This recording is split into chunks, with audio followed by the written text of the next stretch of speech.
इस मुद्दे पर विस्तार से चर्चा करेंगे। चर्चा के लिए मेरे साथ मेजर जनरल रिटायर्ड एजीबी जैनी साहब मौजूद हैं, जो कि डिफेंस एक्सपर्ट हैं। डॉक्टर ब्रह्मदीप अलूने, विदेशी मामलों के जानकार, मेरे साथ मौजूद हैं। सबसे पहले मैं जैनी साहब के पास चलूंगा, पूछने की कोशिश करूंगा कि जैनी साहब, चलते हुए तनाव के बीच IMF ने पाकिस्तान को लोन दे दिया और 11 शर्तें लगा दी और चेतावनी दी है कि भाई जो भी आपका और भारत के बीच तनाव है, उस तनाव में आने वाले समय में या आने वाले भविष्य में जो आपको एक और लोन मिलने वाला है, एक और दूसरी किश्त मिलने वाली है, वो प्रभावित हो सकती है। ये केवल हकीकत है या दिखावा है? जैनी साहब, आपसे पूछ रहा हूं। थैंक यू मनोज, हमेशा बड़ा मजा आता है आपके साथ में। मैं तो सुबह से ही इंतजार करता हूं कि कब 9 बजेंगे और कब मनोज जी आएंगे, आमने सामने बात होगी आपसे। बहुत अच्छा लगता है। देखिए, जो आपने IMF के लोन की बात करी मनोज,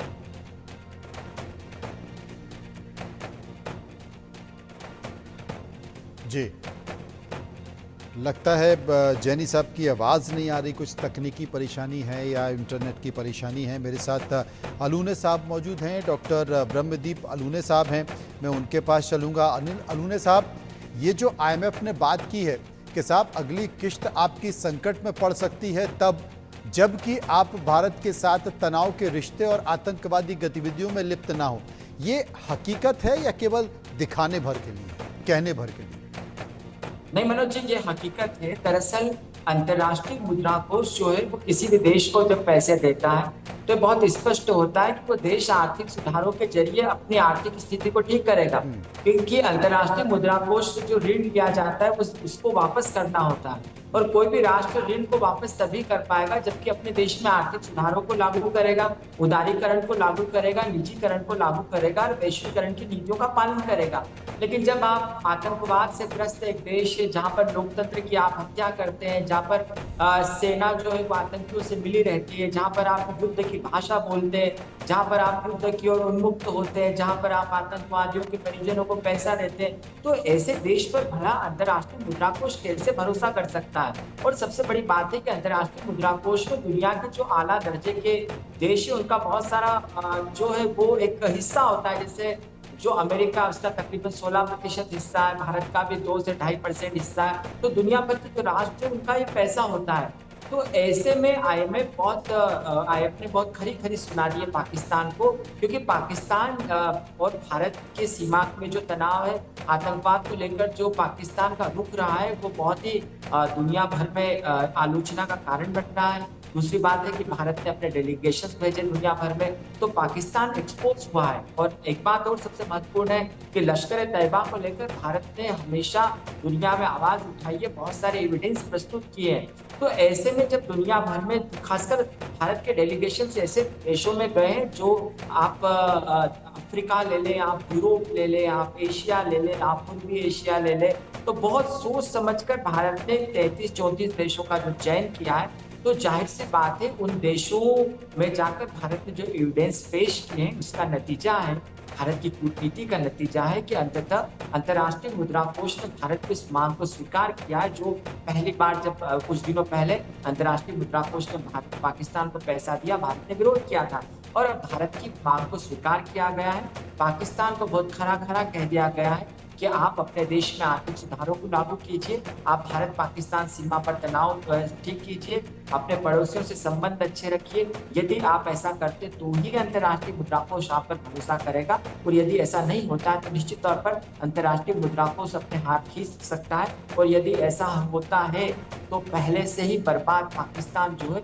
वो दाने दाने के लिए मोहताज हो जाएगा, वहाँ के जो लोग हैं वो विद्रोह पर उतारू हो जाएंगे, और हाल है देश का, वो गृह युद्ध पर, वो देश वैसे ही गृह युद्ध की कगार पर है। तो ऐसे में मनोज जी, पाकिस्तान जो है IMF के दबाव के बाद बेहद उसके सामने एक चुनौती पड़ गई है, और वो निश्चित तौर पर आने वाले समय में भारत के सामने गिड़गिड़ा सकता है इस बात को लेकर कि भारत से वार्ता हो, बातचीत और सीमा पर तनाव कम हो।